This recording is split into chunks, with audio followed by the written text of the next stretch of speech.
Hair কাটতে। স্কুলের পর মাম্মা আমাকে নিয়ে গেছিল বিমল সেই হেয়ার কাটিং করার জন্য। সামনে পুজো আসছে, তাই একটু সুন্দর করে স্টাইল করে চুল তো কাটতেই হবে। ওখানে গিয়ে ড্রেসিং রুমে ড্রেসটা চেঞ্জ করে কোন হেয়ার কাটিংটা হবে সেটা দেখানোর পর ওরা আমাকে শ্যাম্পু করতে নিয়ে গেল। প্রথমে একটু ভয় লাগছিল, কিন্তু পরে শ্যাম্পু করার সময় বেশ আরাম লাগছিল আমার, আর মনে মনে খুব আনন্দ পাচ্ছিলাম আমি।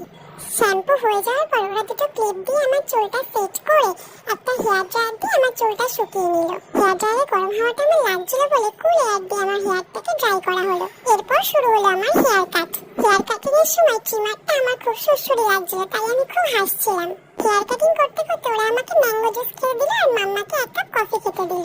ওখানকার আঙ্কেল আন্টিগুলো কিন্তু খুব ভালো ছিল। বিমল আঙ্কেল ছিল, বলেছিল আমার হেয়ারে কালার করে দেবে। আমি বলেছিলাম পিঙ্ক করবো, কিন্তু পিঙ্ক কালার ছিল না বলে বললাম